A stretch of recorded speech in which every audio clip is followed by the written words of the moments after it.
Hello everyone, I'm Pastor Tamaka, Apostolic Believers of Christ International, YouTube channel. The program like is share, subscribe, and post notification bell for update every day the new videos. Thank you so much. God bless us all.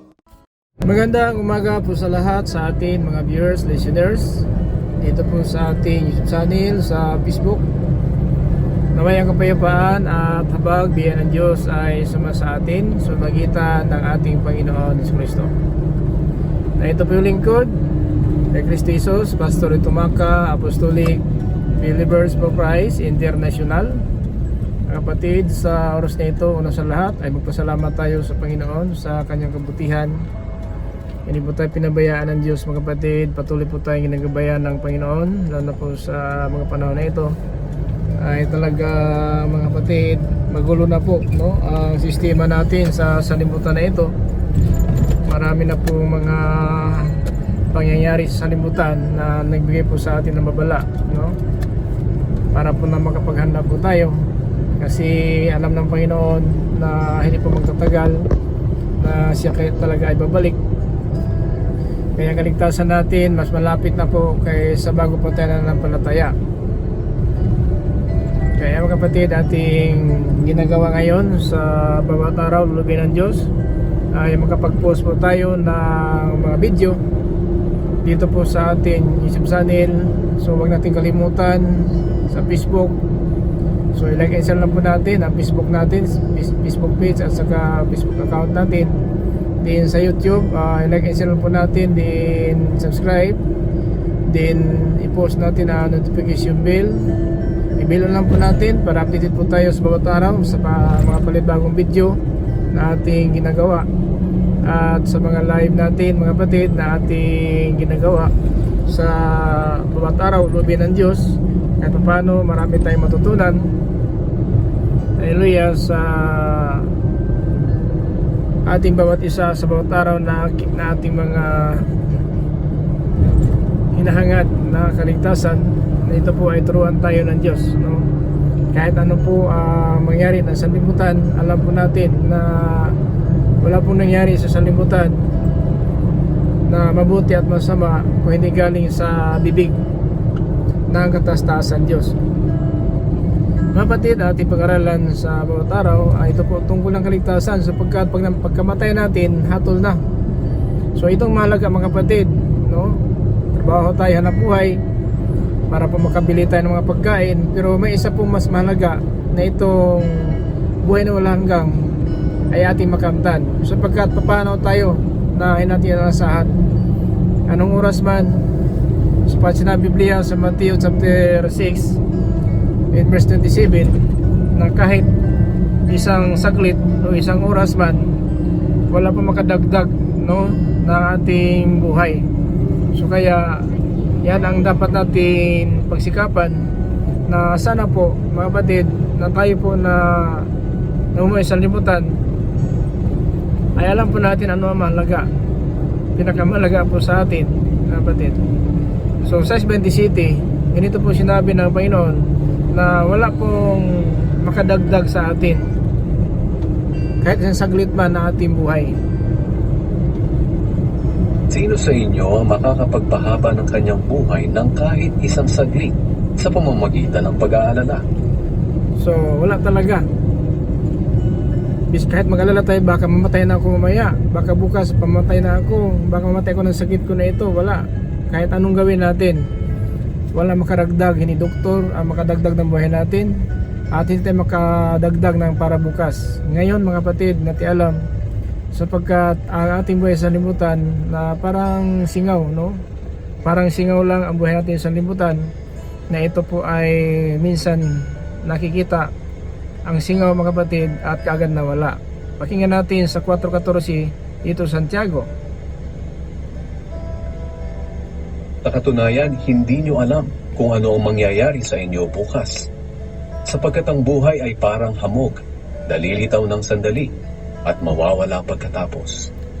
So ganyan mga buhay natin, mga kapatid. Kaya dahil ganyan pong buhay natin, so dapat alam natin kung sakaling man na tayo ay papanaw na sa salimutan na ito, alam po natin na ating papuntahan, mga kapatid. Huwag tayong kumpiyansa. Kasi minsan mga kapatid, nakapokus tayo sa bagay na hindi po nakakaligtas na ating kaluluwa. Totoo nga, kailangan natin magtrabaho, maghanap buhay po tayo kasi kailangan natin kakain. Pero baka yan lang po ang ating pinahalagaan po.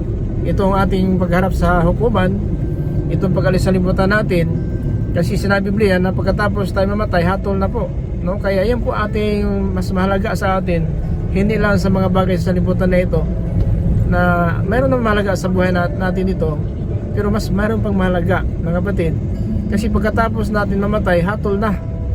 Sa Hebrew chapter 9:27, Tinakda sa mga tao ang mamatay ng minsan, at pagkatapos nito'y ang paghuhukom ng Diyos.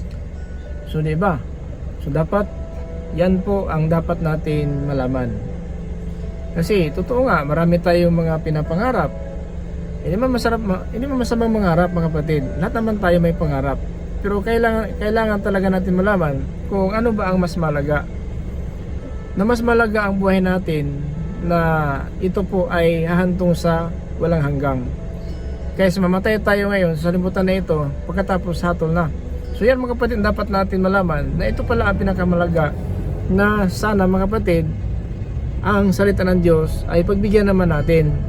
Kasi kung puros na lang ating mga kapatid gustuhan ang nasusunod, yan po ang dahilan na mapahamak tayo. Papunta tayo sa lugar na hindi po natin hinahangad, hindi po natin inasahan.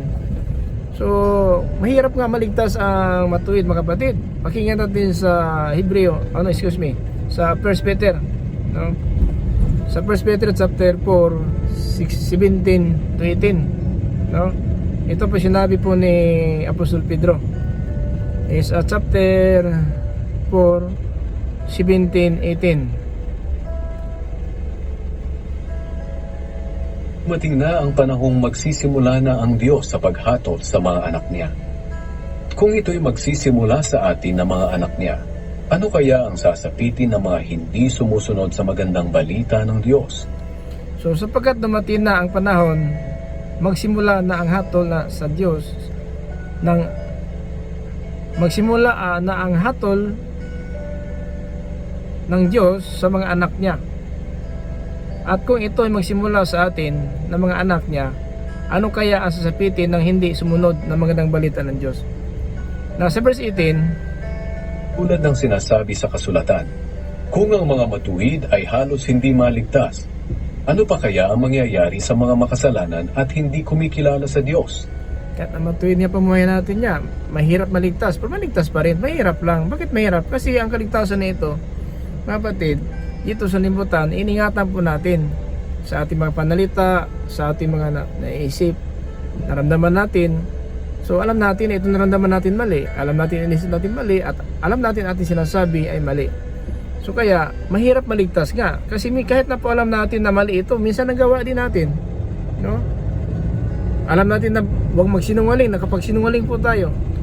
Alam natin na huwag mapuot ng kapwa, ang laman ng puso natin po, no? Alam natin na huwag pupunta ng pista-pista, sayawan, kundisto, halayan. Minsan nakapunta sa kalayan ang mga alagad ng Diyos. So alam naman natin yun, na hindi po tama. So, di ba? Mahirap maligtas kasi hanggat na buhay tayo sa libutan, nakipagbaka tayo. Ano bang kaaway natin? Pinakakaaway natin ang ating katawan. Si Apostol Pablo ang kanya sinabi na sinusupil niya ang kanyang sarili, no? Sinusupil ang sarili niya. Bakit, mga kapatid? Kasi ang ating katawan, pag hindi mo ito napigilan, dadalhin tayo sa kapahamakan. Sinabi ang papatay, pumatay ang tao. Sinabi ng Diyos huwag mangalunya, nangalunya ang tao. Sabi ng Diyos huwag makikiapid, maraming tumboy bayot, no? Sinabi huwag simbasdiyusan, maraming simbasdiyusan pa rin ngayon, hindi ba? Maraming bayot, maraming tumboy, maraming nira ng kapwa, maraming naghusga ng kapwa, maraming naglalasing, maraming mga sakit, di ba? So ganun po, pinagsabihan tayo. Kasi hindi po natin ma-perfect ating sarili na kakayahan. Ang Diyos po ang mag-perfect sa atin. Tinuturuan niya tayo para po tayo susunod sa turo niya, no? Anong kalaban ni Pablo? Ang kanyang sarili. Kahit na sabihin natin apostol siya, pero ang kanyang katawan, inuutosan siya ng hilig ng laman. Pakinggan natin 1 Corinthians chapter 9:27. Dinidisiplina ko ang aking katawan at sinusupil ko ang masasamang pagnanasa nito. Ayun ang kaaway natin. Hindi kaaway natin ang reliyon. Hindi kaaway natin si nanay, si tatay, si kuya, si ate, si tiyuhing. Hindi po yung kaaway natin. Ang kaaway ng sarili natin. Ito ang dapat natin supilin. Huwag mong awayin ng nanay mo, tatay mo. Huwag mong awayin si kuya, si ate mo. Yung kamag-anak, huwag mong awayin yun. Awayin mo ang sarili mong katawan. Disiplinahin mo yan. Disiplina ka sa iba, pero ang iyong sarili mo yung disiplina. Ito ang kalaban ng San Pablo habang si apostol. Dinidisiplina ko ang aking katawan at sinusupil ko ang masasamang pagnanasa nito. Dahil baka pagkatapos kong ipangaral ang magandang balita sa iba, ay ako pa ang hindi makatanggap ng gantimpala mula sa Diyos. So yung mga kapatid, no, ang ating key verse sa Matthew 6:27, na kahit isang saglit, no, isang oras o isang minuto, mga kapatid, o isang linggo, isang buwan, isang taon, wala makadagdag ng ating buhay. Diyos lang po makadagdag ng buhay. Tandaan po natin, sapagkat siya nagsasabi kay Apostol Pedro, isa John 21 and verse 22, ang sabi ng Panginoon kay Apostol Pedro, mga kapatid,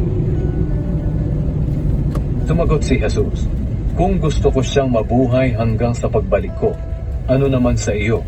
Sumunod ka lang sa akin. so, ganyan po ang Diyos. Kung nais niya buhay pa tayo, buhay pa tayo. Kung nais ng Diyos patay na tayo, patay na tayo. Kasi sa kamay niya po ang susi. Wala po sa atin ang susi ng kamatayan. Nasa kamay po ng Panginoon. Doon tayo sa naghawak ng susi matakot, no? Sa naghawak ng susi ng kamatayan, doon tayo matakot, mga kapatid, para malaman natin ang katotohanan. Kasi siya ang hawak, mga kapatid, ng susi ng kamatayan. Pahayag in chapter 1:18. Hayag, 1:18, mga kapatid, dito sa pahayag. Pakinggan natin, ha. Ganito po sinabi ng Panginoon.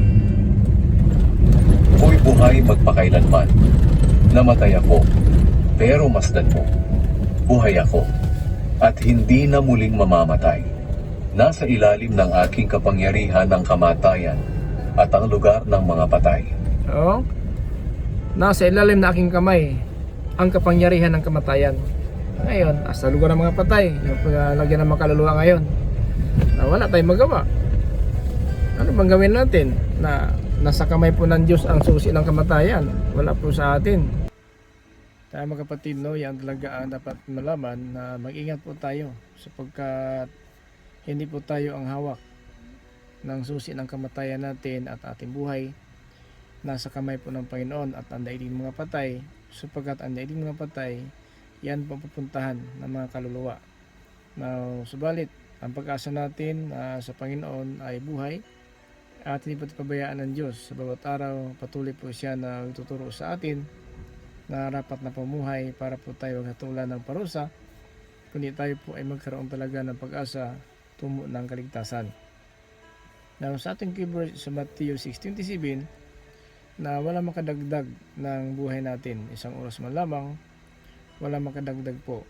At dahil diyan, dapat natin ingatan na habang nasa atin ang hininga, ito po gagamitin natin ang mga panahon para po sa Panginoon, na sabi sa Pablo is Romans chapter 14 in verse 8, na kung mabuhay man tayo, dapat mabuhay tayo kay Kristo, at mamatay man tayo, dapat mamatay tayo na kay Kristo. Na buhay patay man tayo, kay Kristo po tayo. Yan mga kapatid ang ating pinakasintro sa bawat araw, na sana po ay sa bawat oras, mga kapatid, handa po tayo pagharap sa ating Panginoon, dahil po pagkatapos ng kamatayan, hatol na po is Hebreo in chapter 9:27, minsan lang pumatay ang tao pagkatapos hatol na. At yan mga kapatid, alam po natin yon sapagkat sinabi talaga ng Biblia na kaya habang nasa libutan tayo, dapat natin gawin ang anuman ang kalooban ng Diyos. na sinabi niya kay Apostol Pedro is John chapter 21 verse 18, Pedro, sa bata ka pa, ikaw lang masunod kung anong gusto mo at ikaw papunta kung saan ka paroroon. Pero pagtanda mo na, iurat mo ng mga kamay at iba na ang magbako sa'yo at itid ka na sa dako na yung magustuhan. Yan mga kapatid, mayroong lugar po na talagang hindi po natin inasahan na minsan po mga kapatid, nangyari po sa atin yung kapahamakan. So dapat natin ingatan ang ating pamuhay. Paghahayaan natin mga kapatid na ang mga salita ng Diyos na ating napakinggan ay baliwalain lang po natin. Dahil po mabigat po na parusa talaga mga kapatid ang mapastangan ng Espiritu Santo. Ibig sabihin mga kapatid na kung anong napakinggan natin, so palagaan po natin yan. Paghahayaan natin mga kapatid na itong napakinggan natin na salita ng Diyos ay baliwalain lang po natin sapagkat mabigat po na parusa ang ating kahantungan kung baliwalain lang natin ang mga salita ng Diyos na ating napakinggan. Kaya ito ngayon mga kapatid ang ating ginagawa, patuloy po tayo na gumagawa ng mga video, nakapag-live po tayo, lobby ng Diyos, may signal tayo para kahit paano marami tayong matutunan at sumitan nito mapaghandaan po natin ang panahon ng ating pag-alis sa sanlibutan. Sinabi po mga kapatid sa John 21:18, sabi niya kay Apostol Pedro, Saan mo gusto? Pero pagtanda mo, sinasabi ko sa iyo ang totoo. Noong bata ka pa, ikaw mismo ang nagbibihis sa sarili mo at pumupunta ka kung saan mo gusto. Pero pagtanda mo, iuunat mo ang mga kamay mo at iba na ang magbibihis sa iyo. At dadalhin ka sa lugar na hindi mo gusto. wala naman siyang gusto ang tao papunta na impyerno. Siguro lahat naman tayo ay umasa po tungkol po ng kaligtasan. Pero mga kapatid, kung tayo lang po nasusunod, tayo lang po mga kapatid ang gumagawa ng sarili nating kapakanan, hindi po gumawa tayo ng kalooban ng Diyos, so mapahamak po tayo. Tanda po natin hanggang sa mga araw na ito, tinuturuan tayo ng Panginoon sa rapat na pamuhay para wag po tayong mahatulan ng parusa. Pero pinakamalaga mga kapatid, na habang buhay tayo talaga ay dapat magsunurin sa Panginoon. Sundin po natin ang kanyang mga salita dahil po salita ng Diyos nagbigay po sa atin ng kaligtasan, buhay na walang hanggang. Sa Pilipos chapter 2 verse 16, ng salita ng Diyos ang nagbibigay sa atin ng buhay na walang hanggang. Kaya ito po ang pinakamahalaga po sa lahat ng bagay na ating nakamtan. Marami tayong mga pangarap sa buhay. Mga kapatid, hanggang lang po tayo sa pangarap dahil ang pangarap natin natin alam kung makamtan pa natin yan. Dahil Diyos lang talaga nakaalam kung ano mangyari ng bukas sa buhay natin. Mga kapatid, ang buhay natin parang usok lamang na ito'y saglit na kita, kagad na wala. Kaya ang gagawin natin, maghanda palagi kung ano talaga ang narapat. Now, una sa lahat, talikuran na po natin ang ating makasalanan at magbalik naman tayo sa Panginoon para po tayo mapatawad at darating ang panahon na ipadala po niya ang ating Panginoon Kristo, ipadala ng Ama. Nito mga kapatid ay inaasahan po natin na sana po makakasama tayo sa kanyang pagpurito. Sa Gawa, Kabanata 3, Talata 11 hanggang po sa 20 po. Kaya ngayon kailangang magsisi na kayo at lumapit sa Diyos para patawarin niya ang inyong mga kasalanan at matanggap niyo ang bagong kalakasan mula sa Panginoon. Pagkatapos, ipapadala niya si Jesus, ang Kristo na itinalagan niya noon para sa inyo. Ayan. Pagkatapos ipadala na po, pero magsisi muna tayo. No? Talikuran muna natin ating mga kasalanan, magsisi muna tayo para mga kapatid, mapatawad tayo. Then, pag napatawad na po tayo, ipadala na po niya ang kanyang kaisa-isang anak. Ipadala natin Diyos Ama na walang iba ang ating Panginoon Kristo, na ito po ang sinabi niya sa John 14 verse 3, na kung mahanda ko na ang lugar para sa inyo, ako'y babalik at kukunin ko kayo. Kung saan ako, nandun din kayo. So yan pag-asa natin mga kapatid. Na sana po ang pag-asa na ito, huwag natin kalimutan. Huwag na tayo mag-abala paano pa man ang hinahangad natin. Ang pag-abalahan natin na naman ang salita ng Diyos, sapagkat may lakas pa tayo, may hininga tayo, nagkapagtrabaho tayo, naghanap buhay tayo. Pero mga kapatid, baka makalimutan natin na itong kaluluwa natin na hindi mamatay, ito po ang harap mga kapatid sa hukuman, kasama ang bagong katawan na mula sa alabok. Kasi yung po sinabi ng Biblia na darating ang panahon, maririnig ang mga patay ang tinig ng Panginoon at mabubuhay ang mga patay. So yan mga kapatid, ating inasahan. Sana po darating tayo dyan sa panahon na yan na makapunta tayo, makasama tayo sa Panginoon. Hinagad darating tayo sa muling pagkabuhay, kaparusahan po ating kantungan. Huwag naman, no?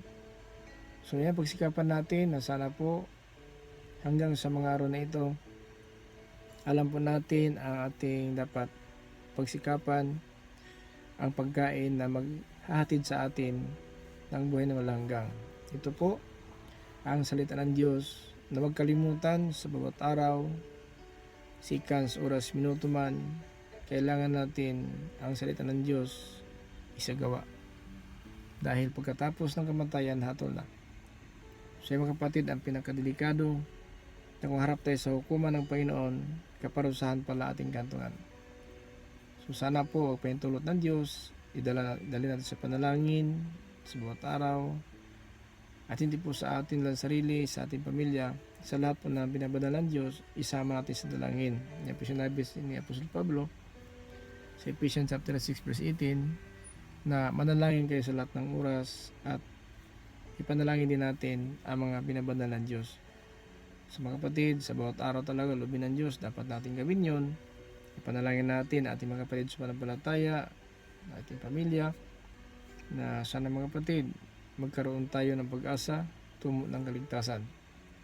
Na hindi pa manuli ang lahat, no? Habang buhay tayo may pag-asa pa.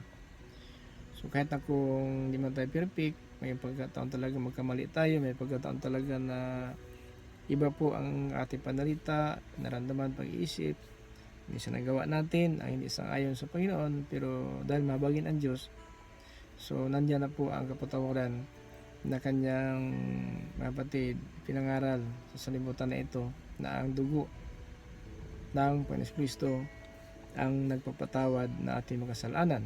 At dahil dyan mga kapatid, yan po ay sinampalataya natin na ang bautismo pala, yan ang nagpapatawad, so nagpabautismo tayo. Yun pala ang pagkakaisa ng kanyang dugo, ang bautismo. Kaya kailangan magpabautismo tayo, pero magsisi tayo muna bago magpabautismo.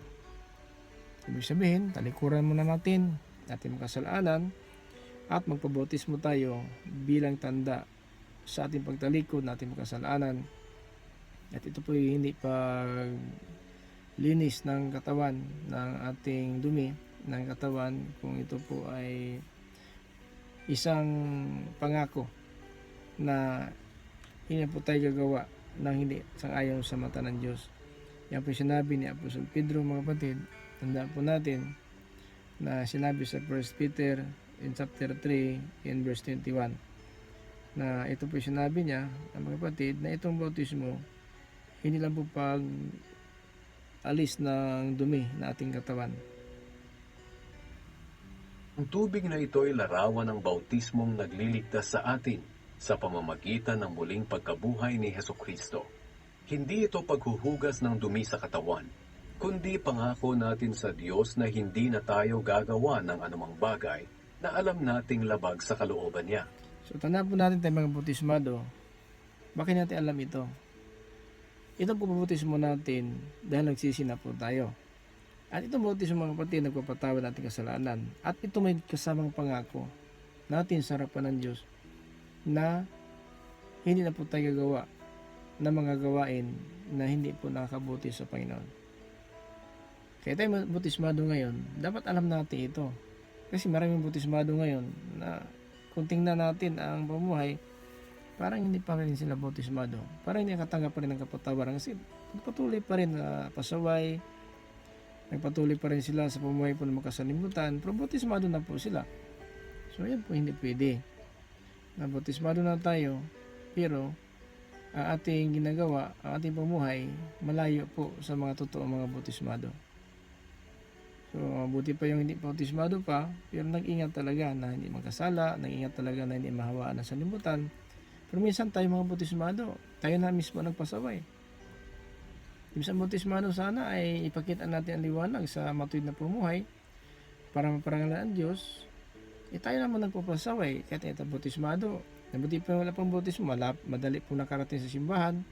Pero itong mga bautismado na, minsan po, nahuli po. No? Minsan po na pagdating nila, wala na, nagwali na si pastor, wala na worship, wala na pagpapasalamat. So, yung kaisa po sa devotional. Ganun po minsan ang katayuan natin.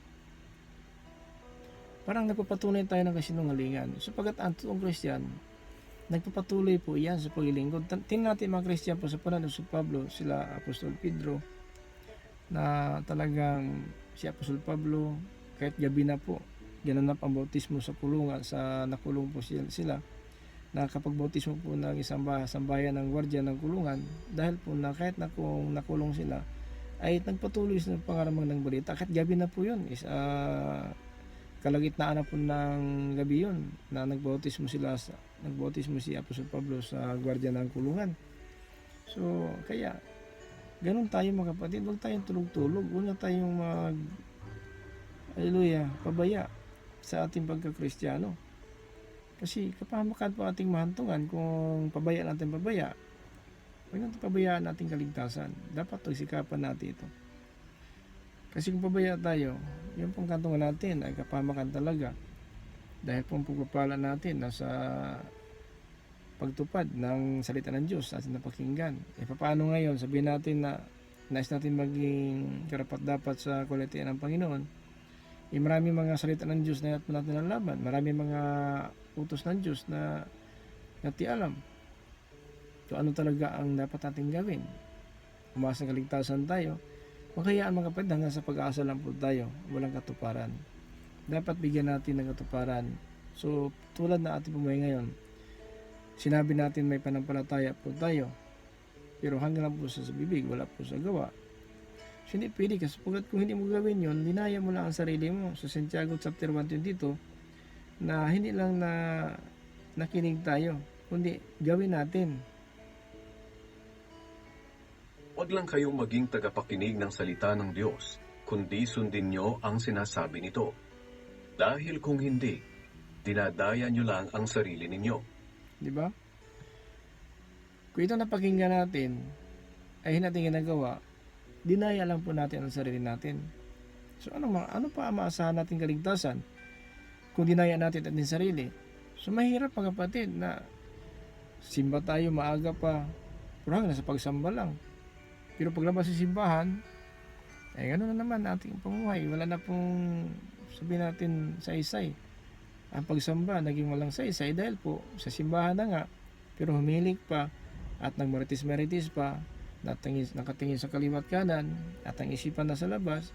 So kaya hanggang sa paglabas sa simbahan, ganun pa rin ang pamumuhay, walang pagbabago. Dahil ang purpose ng simba siya para mapakita ang tao na siya talaga ay makadiyos. Pero hanggang po dyan, wala po sa puso ang salita ng Diyos. So hindi po ganyan. So pag ganun daw, nakinig lang tayo, wala ang ginagawa, daya natin sa sarili natin. Huwag naman natin, sarili natin dinadaya natin. Kaligtasan ang nais natin, dinaya ang sarili natin. Na mahigit ng kaligtasan, pagdating pa lang, kantungan natin, kaparusahan. Dahil po na ating pamuhay ngayon, ay hindi po nakakabuti sa paningin ng Diyos. Mga kapatid. So, hayaan natin. Dapat matuto na tayo. Dapat alam natin ngayon sa ating panahon kung ano talaga ang pinakamalaga dapat gawin natin sapagkat ang keyverse natin wala makadagdag na ating buhay 1 oras man lamang. So, kung nanimala tayo ng salita ng Diyos, so yan na dapat alam natin na bukas wala na tayo. Kasi 1 oras mo lamang, 1 araw, 8 oras po. Oh? Pagdating po na takip silim na po.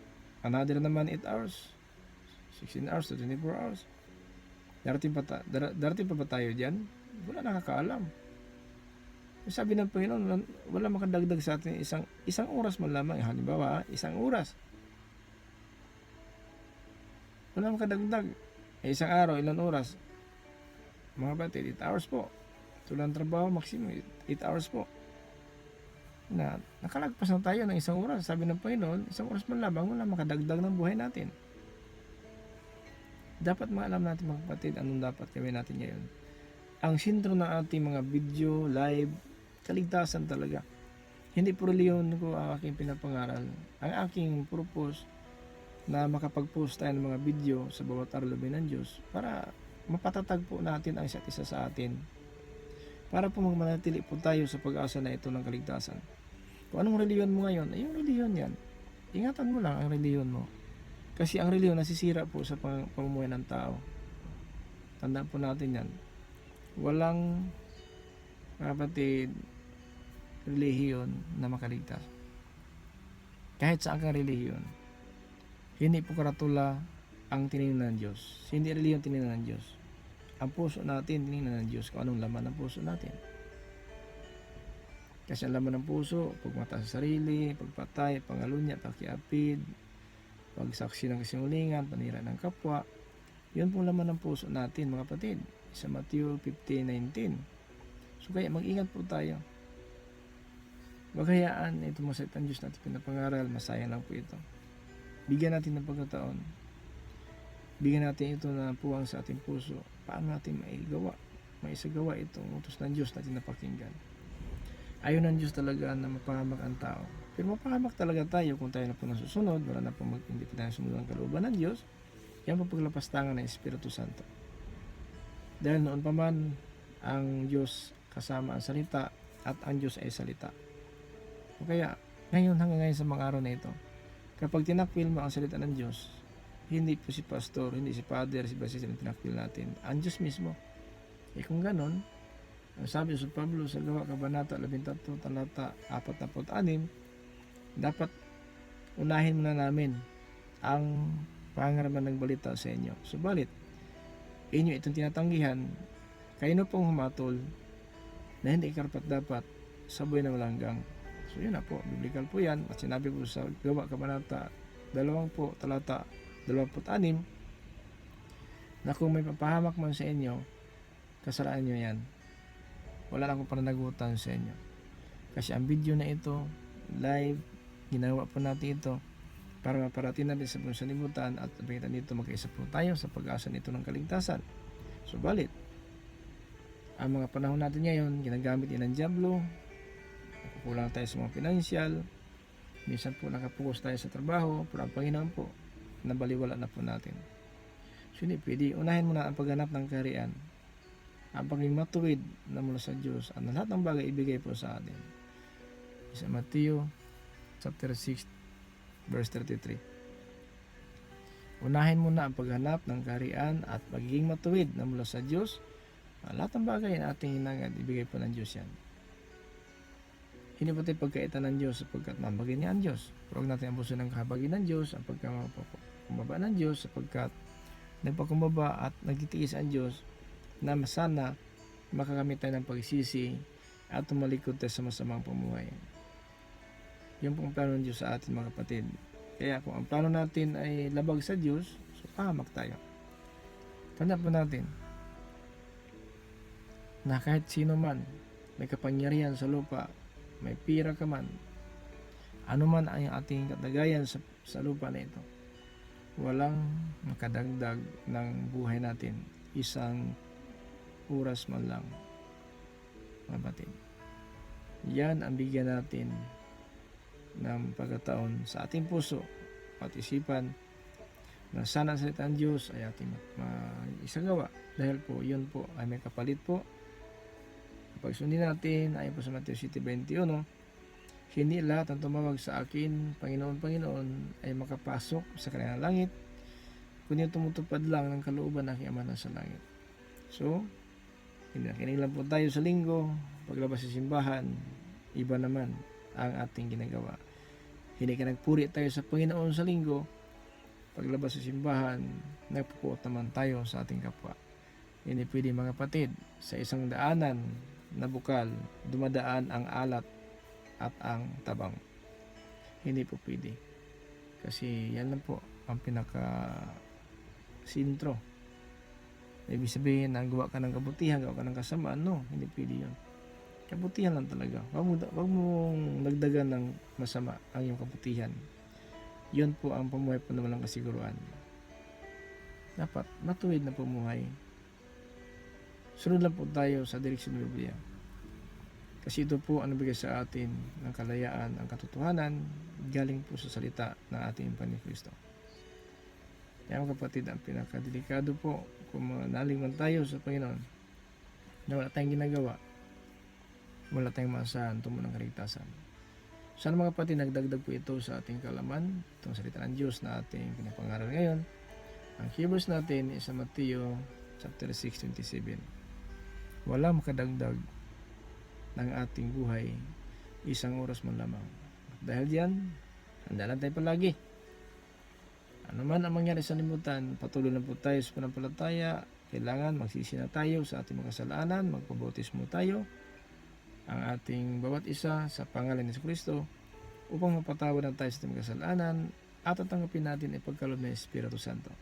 Yan mga kapatid sa Biblia, mga kapatid, tandaan po natin yan. Magsisi, tanggapin ang kapatawaran, at dahil diyan, buhay ang pag-asa natin, at ingatan natin na habang namumuhay tayo sa limutan, hindi po tayo mahawaan. Ugali na sa limutan, gawain na sa limutan, kasi lahat ng bagay sa limutan mawala. Para sumunod ng kalooban ng Diyos, matili magpakailanman. Matid verse John, chapter 2, and verse 17. Yan mga kapatid, no, salamat po sa lahat ng viewers natin, listeners, dito po sa YouTube channel. Sa lahat ng ating mga taga-subaybay, sa oras na ito, ang kapayapaan, habag, biyan ng Diyos na may ating makamtan, sumagitan ng ating Panginoon Kristo. Ito po yung lingkod, Pastor Maka, Apostolic, Believers of Christ International, Silan Tomas. Grace, mercy, and peace be with you as Jesus Christ. Amen.